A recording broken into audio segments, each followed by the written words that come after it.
Shalom, good afternoon. Welcome to ITME webinar, and our topic today is Syria. For those of you who just joined in, I just mentioned that today, unfortunately, due to a previous commitment, I cannot take this webinar live questions.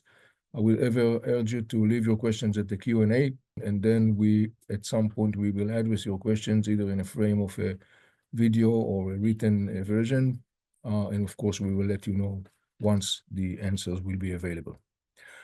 I'm talking about, of course, the recent dramatic development in Syria. And today we'll try to understand a little bit the background and the immediate, I would say, strategic ramifications, particularly focusing on the context of the ramifications in the context of Israel. Just as a general background, what you see colored in red is actually an area that has been known through history by the name of a Sham, a word which means the north or the left, if you wish. And geographically, this has been an area that you could see has been covering what is today a couple of states like Syria, Lebanon, Israel, Palestinian territory, Jordan. Some included also Cyprus in that area. However, the term Sham as for itself didn't stand for a political entity. It stood for a geographical region until the 20th century, because as you probably know, only in the 20th century those states appeared. Remember, however, this term Asham, because shortly we will see why and how is it relevant to the current events in Syria. Very shortly, background about Syria. About 24 million people nation, about 50% of the Syrians are Sunni Muslims. The Alawites, a minority of about 15%, mostly residing along the coastline of Syria in the northwest. The Alawites are about 15%. The Alawites are considered to be a distant branch of the Shiites. Kurds in Syria, located mostly in the northeast part of Syria, the Kurds are about 10%, maybe more, of the Syrian population. And then we have a couple of small minorities. Druze, the biggest actually congregation of Druze is located in Syria, in the south part of Syria, in an area called Mount Druze, Sweda. Then we have Christians, we have Turkmens, altogether forming about 3% of Syria's population. From a geostrategic perspective, Syria became an enormously significant player, particularly in the last couple of decades under the leadership of Assad family, sort of speaking. Assad family are Alawites. In 1970, the father, Hafiz al-Assad, who was the commander of the Syrian Air Force, conducted a coup. And since 1970 until 2000, until he died of natural causes, he was the ruler of Syria. His son, Bashar al-Assad, took his place and ruled Syria up until a couple of days ago. They are both coming from an Alawite minority. And so, in other words, for the last 50 years, Syria has been ruled by a minority of Alawites, and that regime has been very brutally oppressing the Syrians. One other thing that is important to understand in the context of the rule of the Assad family in Syria and the Alawite minority was that it was done under the frame of an Arab socialist style party known in Arabic by the name of Al-Ba'ath. This is a vision that became very common and dominant in the Arab world in the 50s and the 60s as part of a pan-Arabism perspective.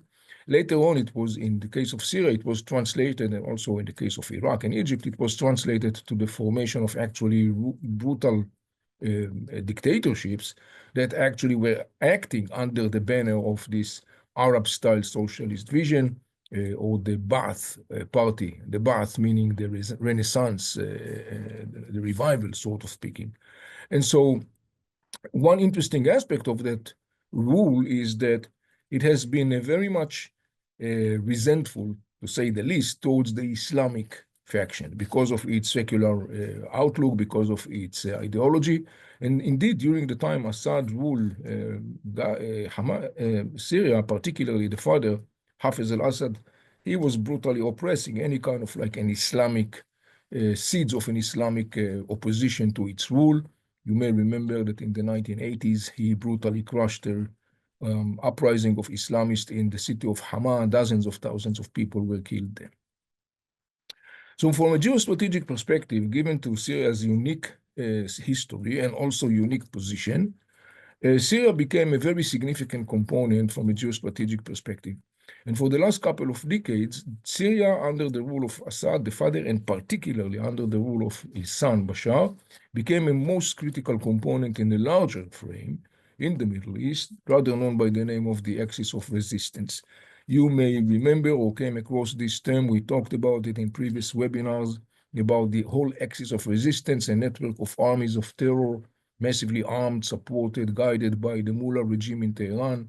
We mentioned a couple of the groups that are members of this axis, like Hezbollah in Lebanon, Hamas and Islamic Jihad in Gaza, Iraqi Shiite militias, Pakistani, Afghan Shiite militias, Ansar Allah, the military wing of Houthis in Yemen.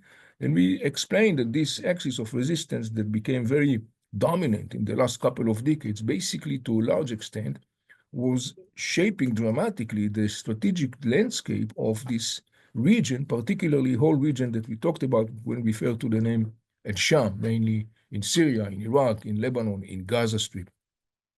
Under Bashar Assad rule, Syria became an enormously significant component in this axis of resistance and became an enormously strategic partner of the Mullah regime in Tehran.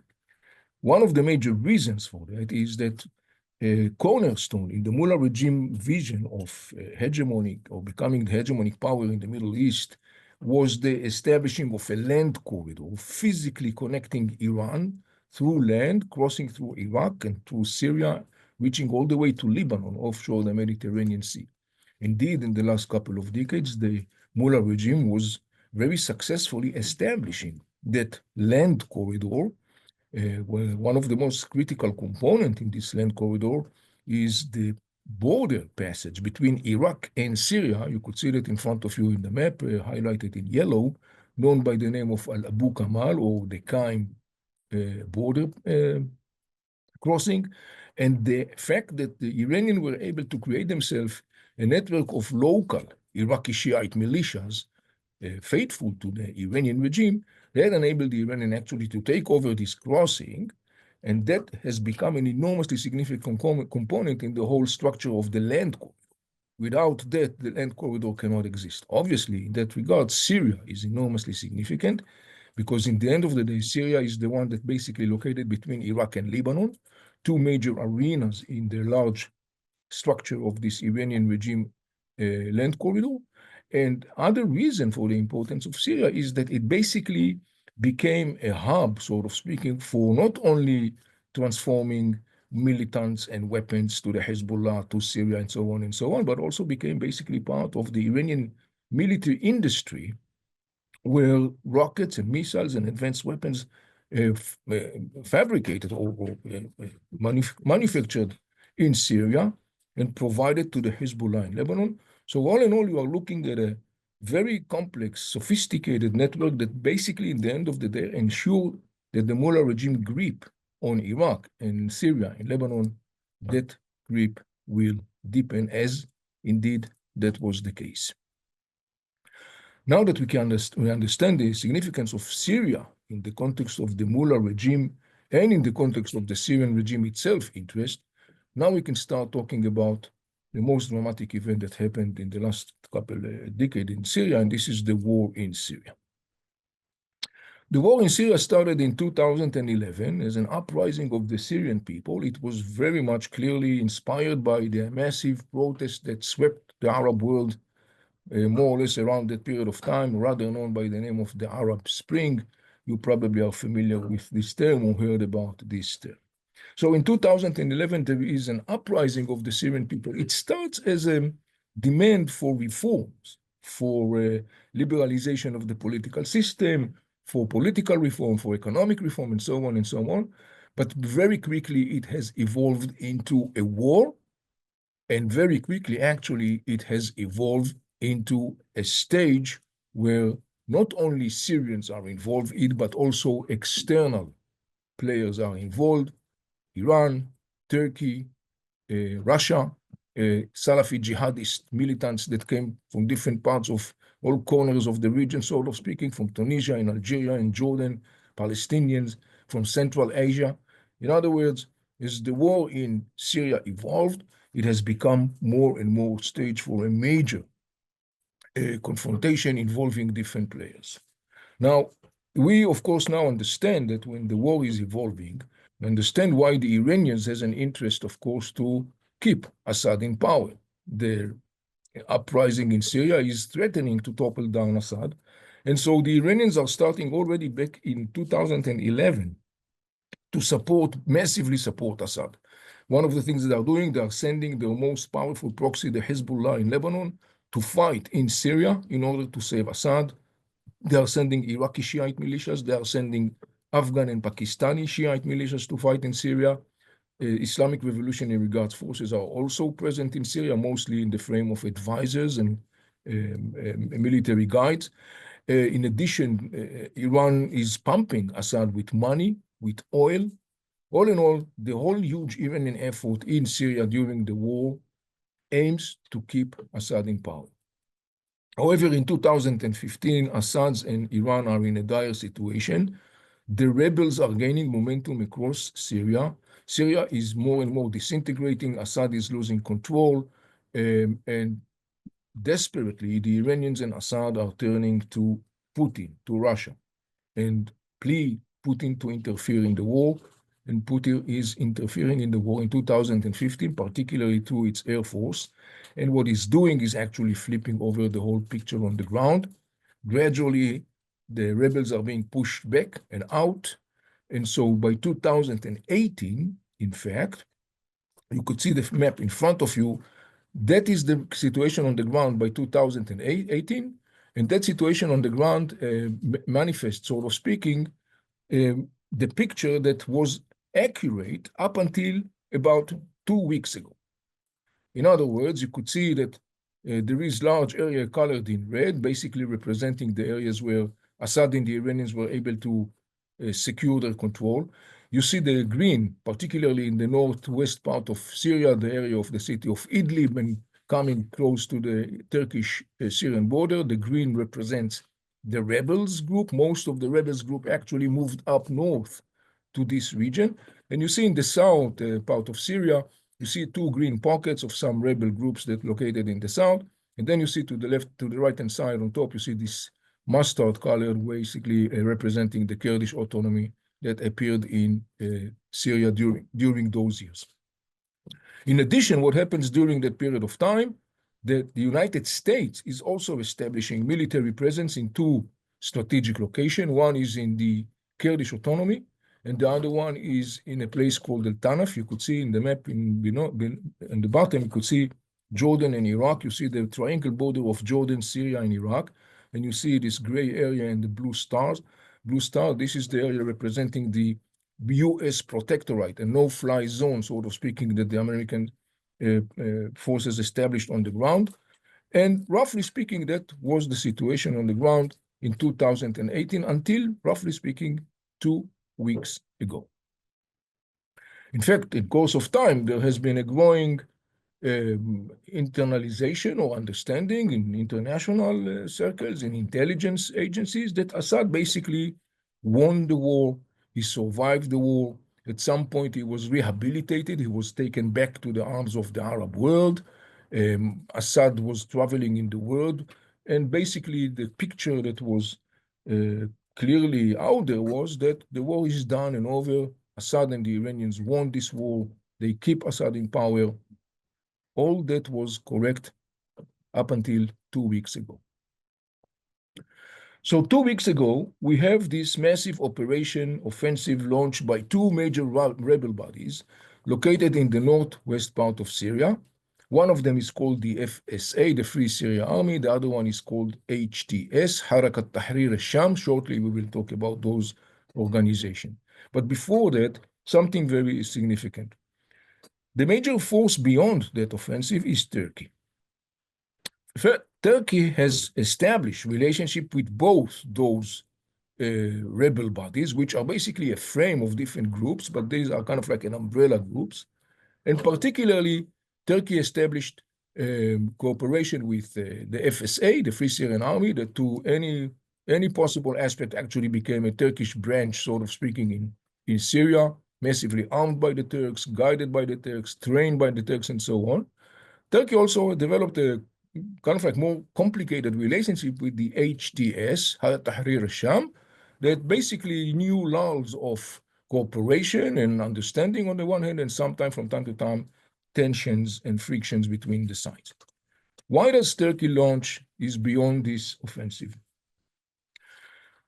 As the war in Syria evolved, one of the major challenges that happened, of course, was the challenge of the refugees. Millions of Syrians flee from Syria, and other millions became dislocated inside Syria. In Turkey alone, there are estimated some 3, maybe 4 million Syrian refugees. And in course of time, of course, it presents Turkey with both economic and political challenge. And the Turks would like to see those refugees going back to Syria. Other thing that bothered the Turks is the whole story of the Kurdish autonomy in the northeast part of Syria. There are some 30 million Kurds in the Middle East. They are basically divided between Turkey. 15 million of the Kurds, about 50% of the whole Kurds, are in Turkey. The rest are in Iraq, Syria, and Iran. The establishing of the independent Kurdish autonomy, Turkey views that as a significant threat. Why? Because within the Kurds in Turkey, there has been always voices of separatists who demanded that basically the Kurds will have their own independent sovereignty. It should be, however, emphasized that most of the Kurds in Turkey are not necessarily on that camp. However, there is a significant number of Kurds in Turkey that, and of course outside of Turkey, that are standing for that vision. The most well-known one is what is called the PKK, the Kurdish Workers' Party, that for many years has been engaged in a military collision with the Turks, either in Turkey or in North Syria or in North Iraq. So particularly the last year, Erdogan, the president of Turkey, has been doing an enormous effort to find a solution to this challenge of both the Syrian refugees and the Kurdish autonomy. The problem was that Assad was not willing to play ball with Erdogan. Assad was sitting on the saddle, or he thought he was sitting on the saddle, as I said before. He got all the players basically securing him. He got Iran, he got Russia, he got Hezbollah, and he always could play with all these players to make sure that they will have a competition among themselves over the skin of this bear that is called Syria. And meanwhile, Assad was navigating its way very sophisticatedly between all the players, making sure that on the one hand, they will continue to support its rule. On the other hand, making sure that none of them will have an hegemonic superiority in that power struggle. So Assad, roughly speaking, when you look at his behavior, particularly in the last year, definitely felt that he is safe and sound, he is secure. Moreover, the fact that, as I said before, he was welcomed back to the Arab world, he was participating in the Arab League summit. Only about a month ago, Assad was attending an emergency meeting of the Islamic and Arab State. He was one of the speakers. He was talking about allegedly the crimes Israel is doing in Gaza Strip and all in all. In other words, Assad, up until about 2 weeks ago or 3 weeks ago, was definitely feel that he is secure and immune from any challenges. And so in the context of Turkey, Assad basically refused to play ball with Erdogan. He told Erdogan, he said, look, I'm willing to talk about it, but first you need to end your presence in the northern part of Turkey, and you need to end your support of the rebels, which Erdogan has no intention to do, because in the end of the day, those rebel bodies and the presence in North Turkey is actually the major, if not the only, pressure card that Turkey has in its possession vis-a-vis the issue of the Syrian refugees and the Kurdish autonomy. So in course of time, Erdogan, which by the way is also, as we know, kind of like very emotionally inspired, he doesn't like to be insulted, let's put it this way, basically came to the conclusion that Assad is not playing ball, and he was looking for a change of this trajectory. And he identified a window of opportunity stemming from the combination or conjunction of two major developments. One development is the war in Ukraine. Russia is engaged in this war for more than 2 years now. struggling enormously, allocating a lot of resource to that war, and that, among other things, is at the expense of Russia's presence and influence in Syria. The other thing is October 7 and post-October 7, namely the severe damage caused to Iran and its proxies, particularly Hamas and Hezbollah, during the collision with Israel. The major spine on the ground of Iran, the major force that on the ground was enormously critical in securing Assad's survival and endurance, was Hezbollah. By the way, during the war in Syria, as I said before, Hezbollah was involved since the early beginning of 2011. It is estimated that the Hezbollah lost some 2,500 militants, and more than 10,000 of its militants were injured during this almost 10 years war in Syria that he was massively involved at. Interesting enough, by the way, during 1 year collision with Israel, Hezbollah reportedly lost 3,500 of its militants in 1 year. And apparently something like 10,000 of its militants are badly wounded. In other words, Hezbollah could not be any longer at the same position as it was in 2011. He was severely beaten. Iran also was beaten due to the exchange of punches with Israel. And the last thing that Erdogan is identifying as the component of this window of opportunity is the change of power in the United States and the return to the White House of elected President Donald Trump. It seems like, therefore, that Erdogan saying this is a confluence of these three components, it's a window of opportunity, and he launches that offensive. I should say also that all indicators suggest that this is something that has been planned for a long period of time. From a military perspective, I understand it was well planned, really thoughtfully planned and thought. And basically, when the offensive starts, we see immediately the achievements of the rebels on the ground. The offensive actually was kind of like moving in two parallel tracks. One was under a command room that its major power is the HTS. Shortly we'll talk about it. And the other one was another parallel track under the charge or the leadership of the Free Syrian Army. I think that one of the interesting things to notice is that I'm not so sure to say that Turkey really understood what's going to become the outcome of this offensive. It is possible that Turkey didn't really meant to topple down Assad regime. And I can say that intelligence agencies were clearly surprised by the rapid collapse of Assad forces. Assad forces, it's called the Syrian Arab Army, quickly collapsed in all across the region. And basically, as you all know, within days, his rule in Syria came to an end, and it was enormously counterproductive to all evaluation prior to the attack that basically says Assad is regaining control, he's rebuilding his army, he's secure, he's safe and sound.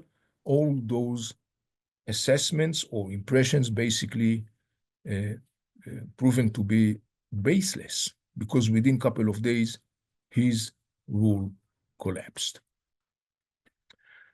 So let's talk a little bit about those Syrian rebels. The Free Syrian Army, this is the logo, and by the way, this is also now the formal logo of Syria, so the formal flag of Syria. The Free Syrian Army was actually the first rebel body that appeared somewhere back in 2011, and it was based upon defectors, Syrian soldiers and officers who defected from the Assad army, and they formed the Free Syrian Army. In the beginning, they were large extent operating in the south part of Syria, and then gradually also moving up to the north.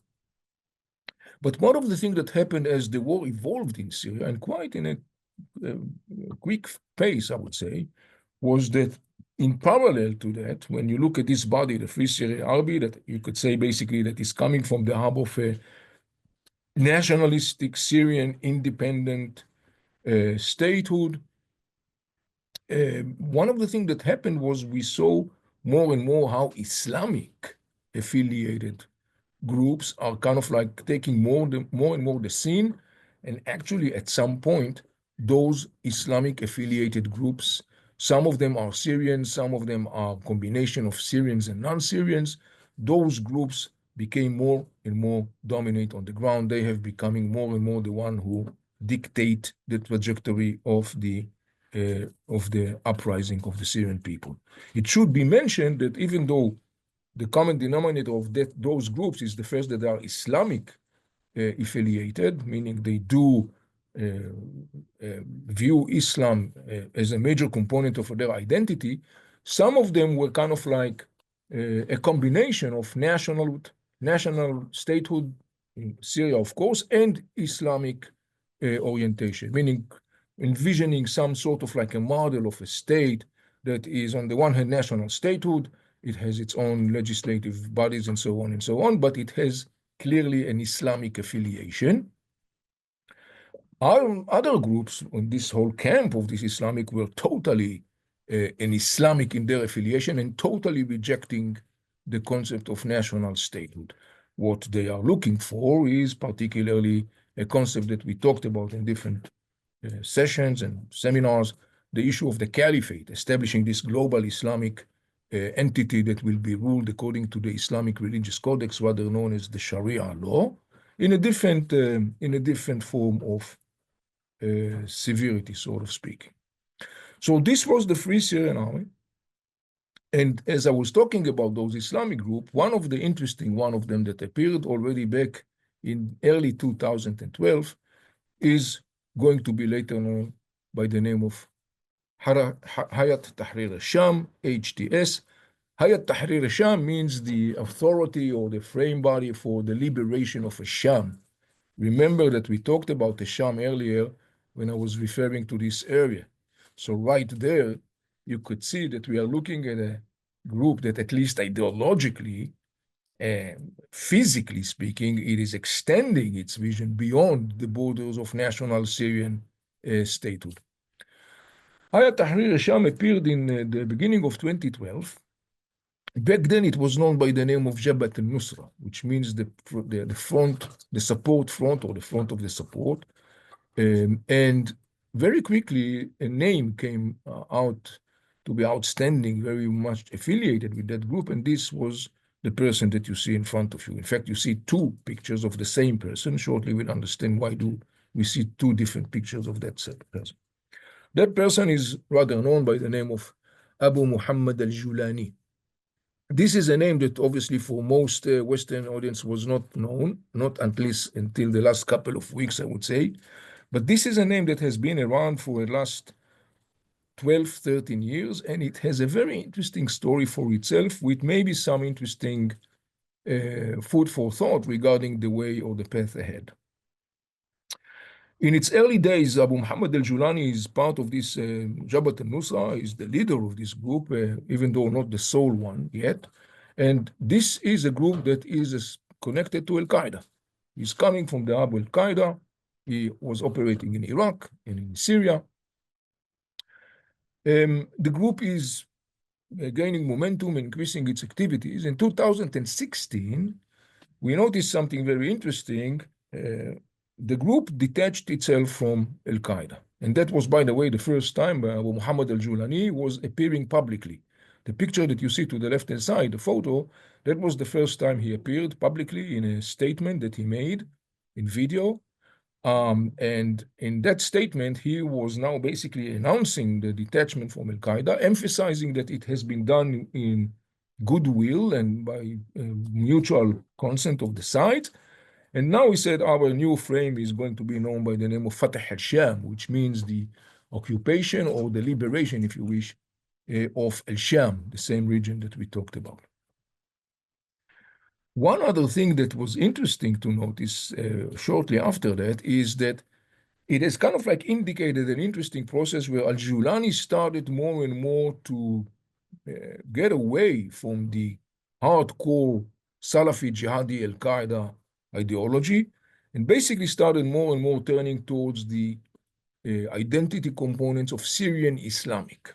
In other words, some sort of like a combination of a statehood, but also, of course, the Islam is a significant component, yet not the only one that shapes the characteristics and the geostrategic political landscape of that entity of Syria. By the way, for many years we have been struggling about this person because he was an enigma. He was like in shade. There has been different reports, different pieces of information. Some argue that he is Jordanian, some argue that he's Saudi, some argue that he was killed, some argue that his name was so and so and so and so. Even the name himself, his real name is Ahmad Hussein Shara', but his nickname Abu Muhammad al-Julani. Some people basically associated his name with the Golan Heights because the word in Arabic for the Golan is al-Julan.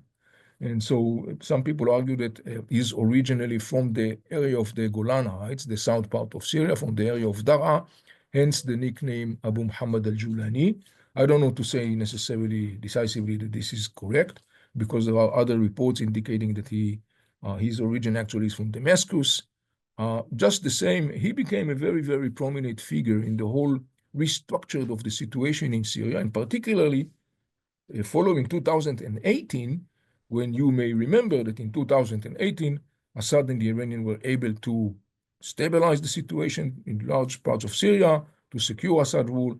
Abu Muhammad al-Julani and other groups basically pushed up to the northwest part of Syria, and his power base in the northwest part of Syria became the city of Idlib.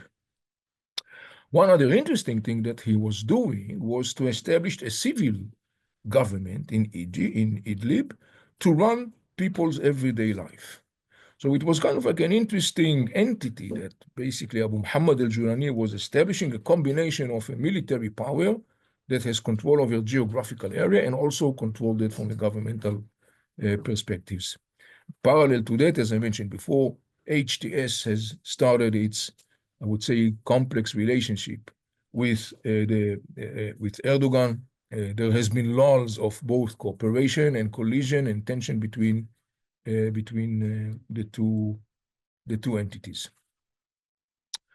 In 2018, in fact, we're already in 2017 and 18, we have another interesting development that is happening within back then Fatah al-Sham, that is now going to become known as HTS, Hayat Tahrir al-Sham. And the development was that there has been a power struggle within that entity, within that group, because the hardcore people of that group ideologically still committed, remain committed to the issue of the Salafi jihadi ideology. They were clearly unhappy with al-Julani distancing itself from that ideology, from that camp. And apparently there has been a growing disputes within that frame regarding what's the trajectory ahead. Those disputes basically translated into some sort of like an armed power struggle between a couple of groups that splintered from the major body. But in the end of the day, the bottom line was that al-Julani was able to crush or to suffocate that opposition and actually to dictate its line and its direction.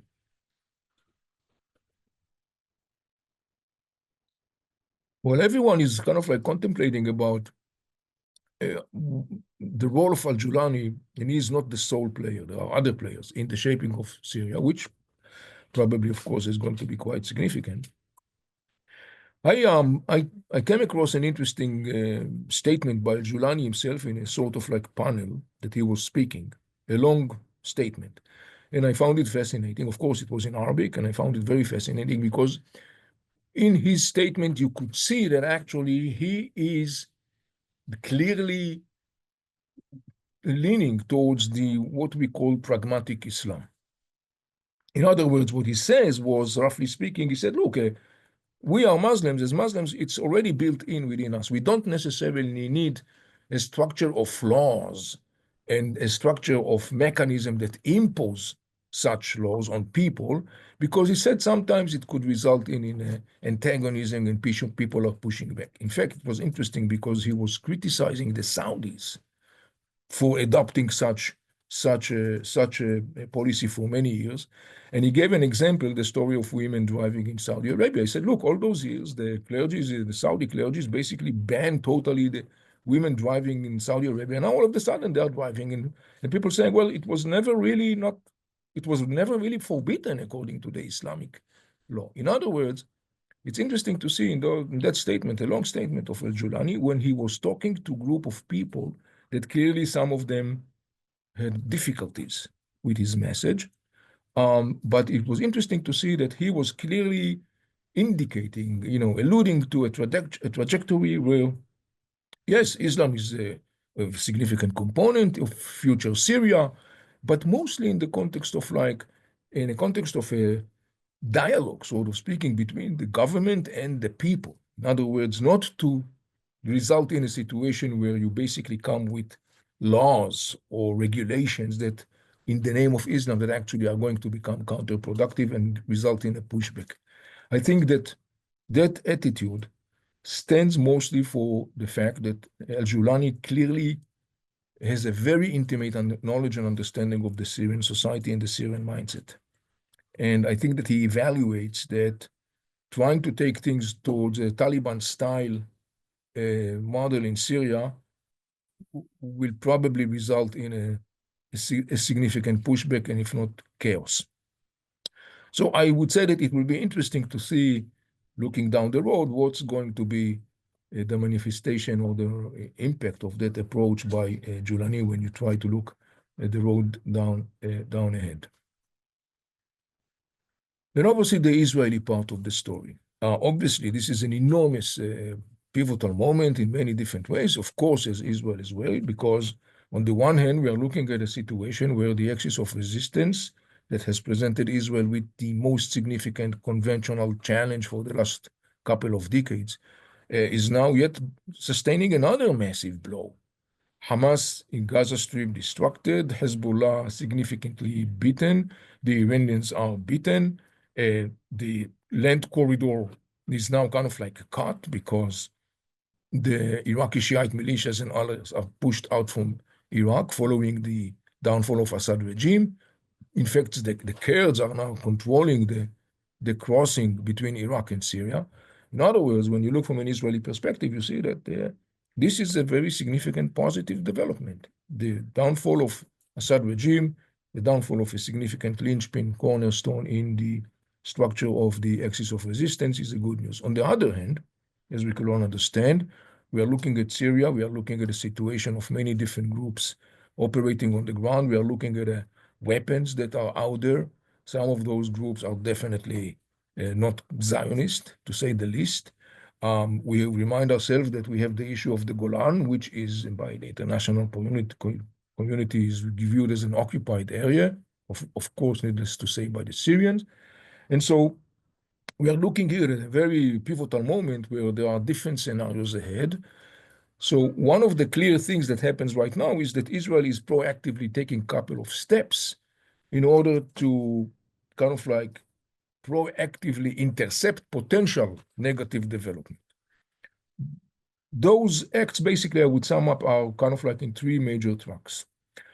One is to take out significant weapon that remains in what remains of Assad army, meaning the Air Force, the Navy, missiles, rockets, complexes that manufacture chemical weapons and missiles and rockets. In other words, for the last couple of days, there has been a couple of major Israeli attacks across Syria from side to side under the frame of taking out those weapons and making sure that they will not get to the wrong hand, sort of speaking. So this is one track. The other track is taking positions on the ground, on the Golan Heights. And in that regard, Israel is now present in the dividing zone. This is an area that you see in front of you of this map. This is part of the Israel-Syria ceasefire agreement in 1974, following 1973 war. And the dividing zone is the place where basically the two states are not allowed to have military presence. And then they got a parallel zones on both sides. You see A line and B line where there is clarification what kind of quantities of military powers and capacities the states are allowed to keep. in those zones on both sides of the dividing zone. What happened right now, Israel took position in the dividing zone, including in the Syrian peak of the Hermon Mountain, which is the highest peak of the Hermon Mountain. Some of you probably are familiar with the Hermon Mountain. It's the highest mountain in Israel, and the Syrian peak of the Hermon Mountain is the highest one of all. And so this is the second track. And the third track is diplomatic. Israel is sending signals, and I would even say in boosting already existing channels of communications with a couple of major groups in Syria, like the Kurds, like the Druze in south part of Syria. It will be interesting to see whether there will be a dialogue evolving also with the Alawites in Syria. One of the major concerns right now is that after 50 years of brutal, oppressive rule of the Alawites, the minority, there are going to be retribution, and the Sunnis are going to take revenge. This is something that is enormously boosted following recent, more and more recent published documentation from this prisons of Assad, the thousands of prisoners that has been held there, dozens of thousands, many of them tortured to death. The documentation is fueling an enormous revenge feeling in Syria, retribution. There are already expression of like, execution style on the streets.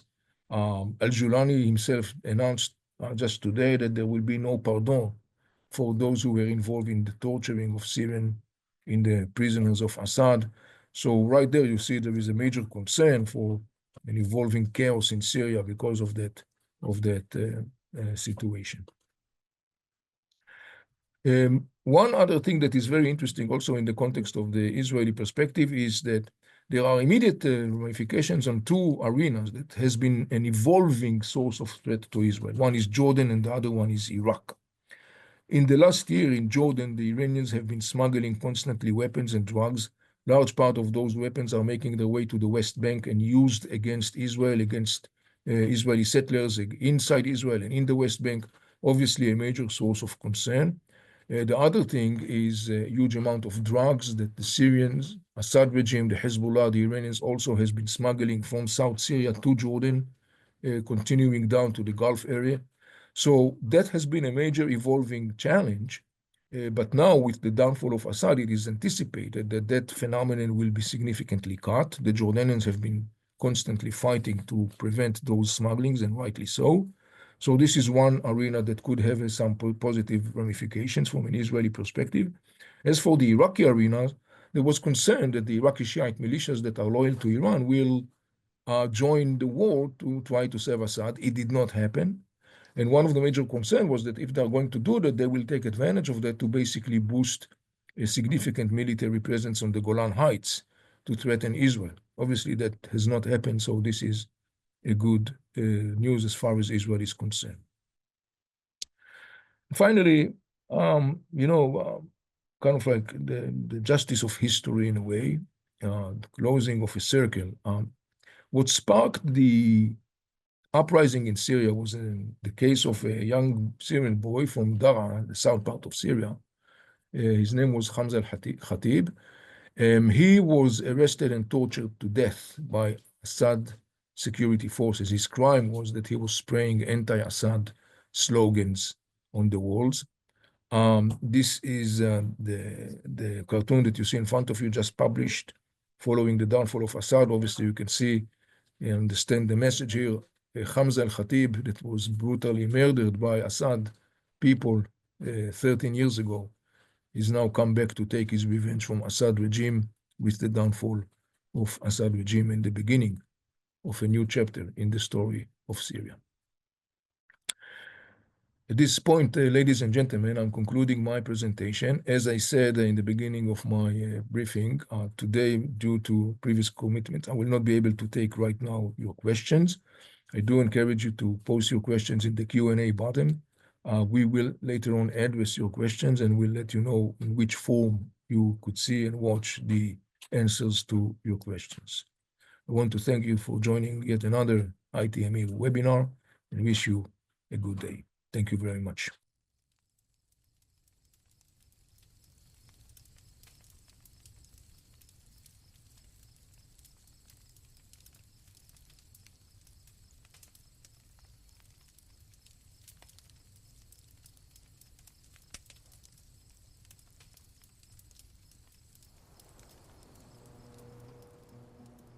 In this harsh, rugged, vast landscape, a revolutionary idea, the belief in one God, was born. Judaism was the first monotheistic religion, followed by Christianity and then Islam. God commanded Abraham to leave his father's home and journey to a land he would show him, where he would forge a mighty nation and revolutionize history by introducing monotheism, the belief in one God. In Hebrew, Abraham means father of all nations. My name, Avi, is actually short for Abraham. I am named after my grandfather. Abraham left his home and journeyed to the land of Canaan, which spans from modern-day Jordan to the Mediterranean Sea, today's Israel. This was the beginning of his quest to reach the land God promised his descendants. Abraham's revolutionary message of monotheism spread to nomadic tribes called the Hebrews, meaning those who pass by. From these tribes emerged the first monotheistic religion, Judaism. The Hebrews' adoption of monotheism led to the establishment of two independent Jewish kingdoms, the Kingdom of Judea and the Kingdom of Israel. These kingdoms existed over 3,000 years ago in the area now known as Israel and the West Bank, or Judea and Samaria. In 70 AD, the Roman Empire crushed the first Jewish revolt, an uprising against Roman rule driven by growing tensions over political, religious, and economic oppression. Following the Jewish rebellion, the Romans destroyed the Second Temple in Jerusalem and exiled much of the Jewish population. This marked the end of independent Jewish sovereignty in the region. The Romans then renamed Judea Palestina to erase the Jewish identity of the region.